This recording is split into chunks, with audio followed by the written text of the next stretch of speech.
اللہ تعالیٰ ان کو جو ہمارے ساتھی تھے گزر گئے, چکتن صاحب ہر وقت آتے تھے, ہر وقت اپنا قصہ سناتے تھے, کئی بار کہتے رہتے تھے یہاں یہ نہیں ہے, وہاں وہ نہیں ہے. اللہ ان کو مغفرت کرے. وہ بھی ان کی بہت چاہت تھی کہ آپ کا علاقہ اٹھے, ان کی غریبی دور ہو. آپ کے یہاں بھی بیکاری زبردست ہو, پڑھے لکھے بیکار. اب ہم اپنی طرف سے ان کے ساتھ پارلیمنٹ میں شور کریں گے انشاءاللہ. کہیں گے بھائی جب تم لوگوں نے اس کو ڈیوٹی بنایا ہے تو ہمارے وہ کہاں ہیں, ہمارے حق کہاں ہیں, کہاں گئے وہ؟ کوئی سننے والا نہیں. یعنی کونسل کو انہوں نے, جو میں آپ سے کہتا ہوں, جو آپ کی آواز تھی, وہ لے کی ہو یا کرگل کی ہو, وہ آپ کی آواز تھی, آپ کے کہنے پہ کام ہوتے تھے. آج تو وہ کونسل صرف نام کی رہ گئی. آج تو جو گورنر صاحب, لیفٹیننٹ گورنر صاحب کریں گے وہی ہوگا. آپ کتنا شور کریں, وہ سننے والا نہیں, کوئی افسر سننے والا نہیں. تو پھر فائدہ کیا ہے کونسل کا, جب تک کہ آپ کونسلر بھی شور نہ کریں تو ہمارے حق کہاں ہیں؟ آپ نے ہر وقت, میں آپ سے کہوں, ایک آواز سے آپ انہوں نے ہر وقت جگایا ہے. کئی بار میں نے دیکھا ان دنوں, ان سالوں میں نے دیکھا کتنی دفعہ آپ لوگوں نے ایجوکیشن کتنے سی نہیں اور مضبوط کیا. اس میں آپ کو لے کا ہاتھ بھی لینا ضروری ہے.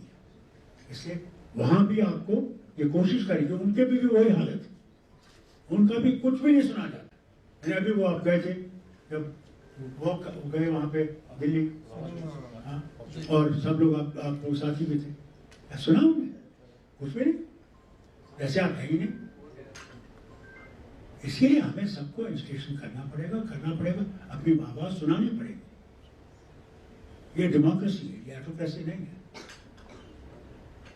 اس ڈیموکریسی کو مضبوط کرنے کے لیے ہم سب کی آواز سننی چاہیے. اور اس وقت بودھ بھی ایسے ہی حالت میں ہے, آپ بھی اسی حالت میں. اسے اس یونٹی کو چھوڑیے گا نہیں, اس یونٹی کو قائم رکھیے گا. آپ اپنی یونٹ بنائیے, بہت ضروری ہے. اس یونٹ کا بھی ان کے ساتھ اچھا سلوک رہے گا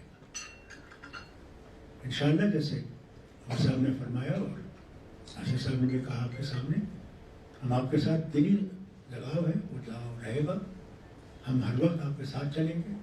جب تک میری جان میں جان ہے, میں کبھی بھی آپ کو بھول نہیں سکتا. میں ہر وقت, مجھے یاد ہے اس وقت جنوری میں آیا, اتنی سردی, اللہ نے جات دی, اللہ نے جات دی, اور گورنمنٹ ہاؤس میں رکھا. اور وہاں وہ رات کو وہ چلاتے ہیں وہ تیل کی بخاری, اس کو بند کر دیا. یقین کریں گے میں نے سارے کپڑے جو تھے اوور کوٹ ڈال کے میں بسترے میں گھسا, تب بھی وہ سردی. اب میں کہوں یار باہر کوئی ہوگا اس کو کہوں گا یا اس کو بخاری کو چلا, نہیں تو میری جان نکل جائے گی. میں نے کہا اس کو کہیں کو جگاؤ, وہ چلا سو رہا ہوگا. مگر وہ رات جو میں نے وہ کاٹی, میں کبھی بھول نہیں سکتا کہ بوٹ بھی لگا کے بسترے میں گھسا, تب بھی سردی نے مجھے نہیں چھوڑا. اس سے بہتر تب میں آپ کے کسی گھر میں رہتا جہاں تب بھی ان کے آپ کے گھر اچھی طرح سے گرم رہتے.